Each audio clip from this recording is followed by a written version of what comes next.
Buongiorno e bentrovati a questa nuova edizione della rassegna stampa di venerdì 5 agosto. Iniziamo quest'oggi dal Corriere delle Alpi. In prima pagina il titolo principale è dedicato alla occhialeria. Telios investe 100 assunzioni entro fine anno. Nel 2022 sono già stati messi sotto contratto 240 lavoratori. A Longarone una potenzialità di 4 milioni di pezzi quasi raggiunta, spiega il giornale. Telios continua a credere nel distretto dell'Occhiale, lo fa investendo sulla sua manifattura, sulle persone che ci lavorano e sulle acquisizioni. Sul fronte occupazionale, a Longarone nel 2022 i nuovi assunti finora sono stati 240, ma a questi se ne aggiungeranno altri 100. Nel 2021 erano stati 300. Ma la fotonotizia del principale, della prima pagina del Corriere delle Alpi, è dedicata al funerale di Omar Monestier, il giornalista di origini bellunesi che diresse anche questo giornale insieme a numerosi altri giornali del Triveneto e non solo. E a Omar Monestier sono dedicate anche le prime pagine del giornale. Addio Omar, sempre con noi. L'ultimo saluto nel Duomo di Belluno al direttore Monestier. L'abbraccio di amici, colleghi e politici alla famiglia, la forza della moglie Sara e dei figli che pur nel dolore si aprono. Non mitizzatelo, non gli sarebbe piaciuto. Questo uno dei messaggi. E ancora il ricordo della figlia Benedetta, papà era vita e musica. Le nostre isole felici resteranno con me. Le parole del secondogenito Tommaso, adesso cammina sulle mie gambe, è in ogni mio gesto. Sono anche numerose le foto che ritraggono il momento del funerale nel Duomo di Belluno. Ma andiamo avanti sulle pagine del Corriere delle Alpi. Stanziati 400 milioni in più per le Olimpiadi di Milano e Cortina. La Presidenza del Consiglio entra nella fondazione. Un altro titolo che troviamo di interesse anche locale: senza pioggia e con i serbatoi ridotti. In Veneto è l'estate della grande sete. I dati ARPAV di luglio, solo 2 precedenti negli ultimi 28 anni, la situazione più grave nel Vicentino e nel Padovano. Tassa di soggiorno, la ripresa turistica porta 69 milioni ai comuni veneti. La previsione 2022 della fondazione Think Tank Nord-Est, fondi da utilizzare per adeguare sempre di più l'offerta. Dato in crescita del 44% sul 2021. Ed eccoci alle pagine che il Corriere delle Alpi dedica alla provincia di Belluno, che si aprono con la notizia della inaugurazione della nuova base per l'elisoccorso a Pieve di Cadore, base che è stata intitolata al dottor Costola, che per primo promosse l'avvio di questo servizio in montagna. L'innovativa struttura, la nuova base, è in grado di ospitare 2 velivoli. La direttrice generale del Luis Carraro ogni anno il SUEM gestisce 63.000 chiamate. Un passo in avanti concreto per il servizio notturno.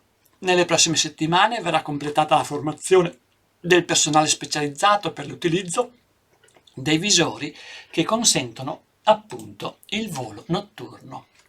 Nell'occasione, scrive il Corriere delle Alpi, Zaia, il presidente della regione Veneto, bacchetta i comitati. Il futuro della salute: non riempiremo gli ospedali di posti letto. Centri iperspecializzati con grande casistica per operare al meglio è lo scenario delineato anche ai sindaci che lamentano il calo dei servizi. E diciamo così una sorta di risposta da parte del primo cittadino di Pieve di Cadore, Giuseppe Casagrande: non ci serve la neurochirurgia, ma vogliamo vivere sicuri. Si tratta certamente di trovare l'equilibrio tra quello che è la giusta richiesta di sicurezza da parte dei cittadini anche che vivono nelle zone decentrate e la possibilità di sostenere i servizi i più qualificati possibili. Manifatturiero in allarme, calano gli ordinativi, tiene ancora l'occhialeria. Si tratta dei risultati dell'indagine della Unioncamere del Veneto che segnala un possibile calo della produzione per il prossimo futuro, alla luce del fatto che appunto calano gli ordini e purtroppo cala anche la fiducia degli imprenditori che guardando al futuro. Segue poi un ampio inserto che il Corriere delle Alpi dedica al Palio di Feltre che si terrà questo fine settimana. La nostra identità verso il futuro. La nea sindaca di Feltre al debutto sottolinea evento che unisce la tradizione al nostro tempo, dà emozioni uniche. E poi c'è una descrizione della manifestazione, torna la formula tradizionale, il sabato sera in cittadella tra mercatino e show finale. Il presidente del Palio Eugenio Tamburrino e la firma sul drappo dà credibilità verso l'esterno al fatto che sia stato uno straniero. Viene poi data voce ai vari quartieri, al Duomo. Lavoriamo per dare vita a un gruppo unito e giovane. E poi a Santo Stefano ci presentiamo combattivi, basta con gli eterni secondi. E ancora al Castello, dobbiamo tornare a vincere, le forze per farlo ci sono tutte. E ancora a Portoria, vedo tutti molto carichi, mi aspetto grandi risultati. Queste le attese e le previsioni anche dei 4 quartieri. Occhi al cielo per gli sbandieratori, fanno volare alto il nome di Feltre. Il gruppo, nato nell'83, conta attualmente una 70ina di componenti, gira un po' in tutta Europa. E superiamo questo ampio inserto dedicato al Palio di Feltre e apriamo la pagina che parla del problema della siccità e dello svuotamento dei laghi alpini di montagna. Pace sul livello dei laghi. Non ci saranno svuotamenti. Questo è il titolo. Il sindaco di Pieve di Cadore Casagrande ha tirato per la giacchetta Zaia. L'unità di crisi regionale assicura prelievo temporaneo al MIS, ma stop da oggi. È stato infatti fatto presente che da quando si è insediata l'unità di crisi, dal 25 luglio, non ci sono stati prelievi aggiuntivi nei laghi del centro Cadore di Santa Croce, c'è stato un prelievo maggiore al MIS, ma che da oggi non verrà tolto. Paura per una bimba, temuto morso di vipera. Si tratta di uno dei vari interventi di soccorso in montagna realizzati ieri. È stato chiamato l'elicottero di soccorso appunto perché si temeva che una piccola bimba francese fosse stata morsa da una vipera. Poi all'occhio esperto dei soccorritori è parso più probabile che si trattasse della puntura di una zanzara. La bimba è stata comunque accompagnata all'ospedale di Belluno per le verifiche del caso. Ed eccoci alla pagina di Feltre. Una guida turistica per bambini e ragazzi e la visita della città si trasforma in gioco. Indovinelli e aneddoti camminando tra strade e palazzi. Sarà regalata a chi acquista la Totem Card Famiglia. Questo nuovo strumento, questa nuova guida a sostegno del turismo cittadino di Feltre. Don Mirko Pozzobon, nuovo parroco di Farra, Boscarizz e Mugnai. In questi anni è stato parroco in solido con Don Sandro Gabrieli delle parrocchie di Sedico, Bribano e Roe. L'azienda feltrina cerca un farmacista. Pienone al lago del Corlo, servono park e panchine. Al lago i fine settimana continuano a far registrare un boom di presenze, turisti tedeschi e olandesi entusiasti nonostante il basso livello del bacino. Ed eccoci a San Gregorio nelle Alpi, il personale scarseggia, grana da risolvere per il sindaco Vieceli. 2 operai sono andati in pensione e un terzo ci andrà presto, il referente dell'ufficio tecnico è andato al comune di Feltre.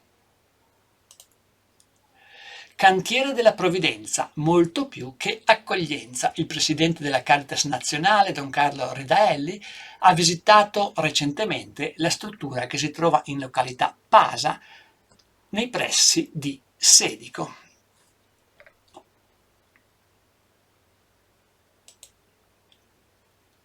Panchine, allenamenti, a fianco un leggio per tenere in esercizio la testa oltre al fisico. L'iniziativa, inaugurata a Ponte nelle Alpi e che presto andrà anche a Soverzene, è parte del progetto Non è mai troppo tardi.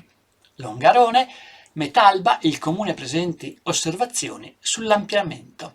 In particolare c'è qualche timore sulla richiesta di poter bruciare nuovi rifiuti residuali speciali. Va tutelata in primis la salute di chi vive nella zona di Fortonia. Longarone, da oggi a domenica torna la festa a Pirago.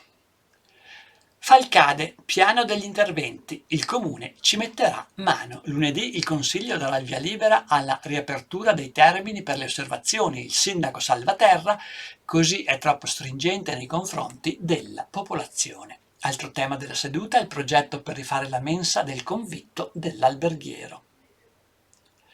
Ad Agordo, attivato in ospedale un nuovo ambulatorio per pazienti stomizzati.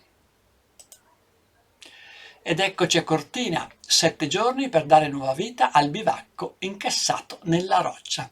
Da lunedì al lavoro, uomini del 6° Reggimento Alpini e maestranze specializzate di Cortina rifaranno il tetto distrutto dalla neve un anno fa al Carlo Buffa di Perrero sul Monte Cristallo.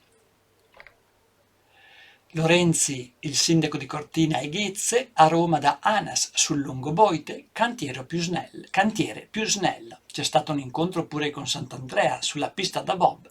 Siamo nei tempi, questa l'assicurazione. Yacht riattivato a tempo di record, l'ufficio turistico di Misurina non riapre. Il neoassessore al turismo di Auronzo Pais Bianco: ci siamo mossi a stagione già iniziata, la cooperativa Cadore ha vinto il bando ma non ha addetti per 2 postazioni. Il meglio dell'arte lignea in passerella per 3 giorni nel centro di Santo Stefano di Cadore. Da oggi a domenica la 6ª edizione del Festival della Scultura, presenti in 24, organizza la Proloco, supervisiona Alvio De Lorenzo. E dal Corriere delle Alpi passiamo al Gazzettino di Belluno, che apre la prima pagina con un titolo a 6 colonne: Il giallo di Nicolò, hashish nella tazza, nuovi elementi nell'inchiesta sulla morte del bambino di 2 anni di Codissago, droga nella cameretta e in altre stanze della casa, attesa per gli esami che stabiliranno quale sostanza ha avvelenato il piccolo. Il padre resta l'unico indagato. E la fotonotizia scelta per oggi dal Gazzettino di Belluno: danza acrobatica sulla parete della Tofana. Alpinisti ballerini si libreranno nel vuoto legati e imbragati ai 2200 metri delle guglie della Tofana nello spettacolo che si terrà domani sera. L'avvicinamento sarà possibile in seggiovia e con le navette. E le prime 2 pagine sono dedicate alla inaugurazione della nuova base di elisoccorso a Pieve di Cadore. Falco plana a Pieve fra gli applausi, è tornato a casa. Inaugurata ieri la nuova base EMS, dopo 2 anni l'elicottero in Cadore, dedicata ad Angelo Costola. Intuì che le cure andavano portate all'infortunato e non viceversa. Il presidente Zaia: ora riusciremo a partire con l'addestramento degli equipaggi per il volo notturno. Abbiamo ben chiaro il progetto per questa provincia e abbiamo fatto investimenti a partire dagli hub per quanto riguarda gli ospedali. La direttrice generale dell'US Carraro si completa un'opera che è stata un'impresa non da poco, partita dal bellunese. Oltre 700 missioni in 7 mesi e 22 voli notturni. È boom di interventi in montagna da parte dell'elisoccorso. E ancora, papà sarebbe felice, la dedica va estesa a tutti i sanitari. L'emozione dei figli di Angelo Costola, che hanno ricordato i suoi collaboratori. Da solo non avrebbe potuto fare tutto questo, un patrimonio conservato. La soddisfazione corale dei sindaci: per chi vive qui l'elisoccorso è un salvavita. Cambiamo argomento. Schirol, una pista a Pianlonghi sul Nevegal. Il progetto, su idea di Nevegallica, traino per il Nevegal, depositato da ieri sulla scrivania dell'Unione Montana. Il presidente Garabone: ora serve solo la volontà politica di farlo, i costi sono modesti e la manutenzione minima. Svuotamento dei laghi, 10 giorni di vita per il MIS. Il presidente Confcommercio Paolo Doglioni: gli esercizi stanno subendo una contrazione a causa del calo del livello dei laghi montani. Ciao direttore, ora scrivi per Dio. E questo è il titolo che introduce all'articolo che fa la cronaca del funerale che si è tenuto ieri in Duomo a Belluno di Omer Monestier. Toccanti parole del celebrante Don Alex Vascellari nel corso del funerale.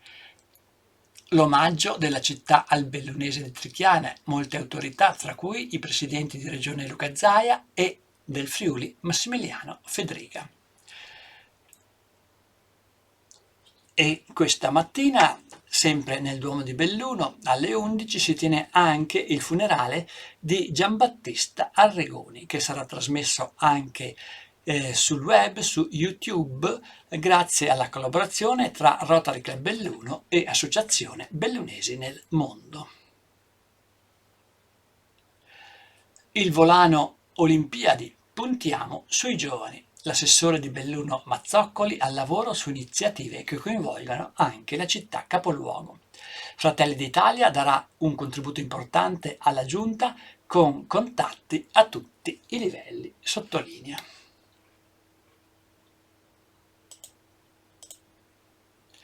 Feltre, cene dei 4 quartieri, la tradizione a tavola. Stasera le sfide culinarie in centro. Castello sarà in Largo Castaldi, Duomo in Piazza Isola, Portoria in Campo Mosto e Santo Stefano a Ponte delle Tezze.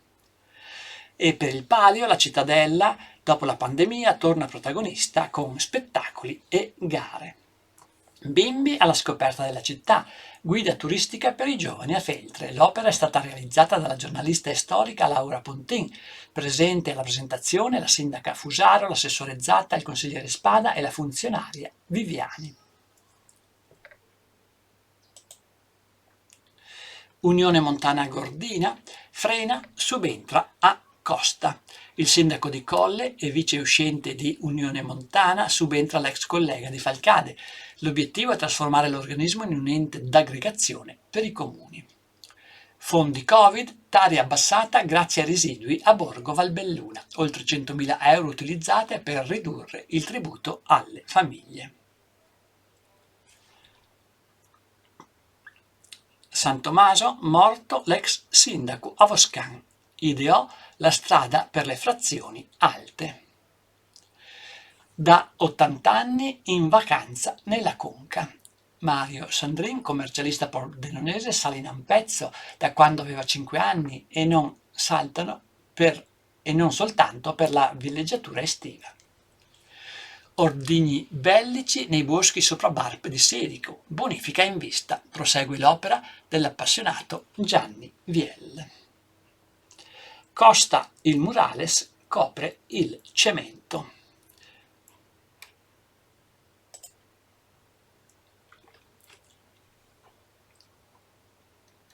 Si chiude qui questa edizione della rassegna stampa. A tutti voi il più cordiale a risentirci.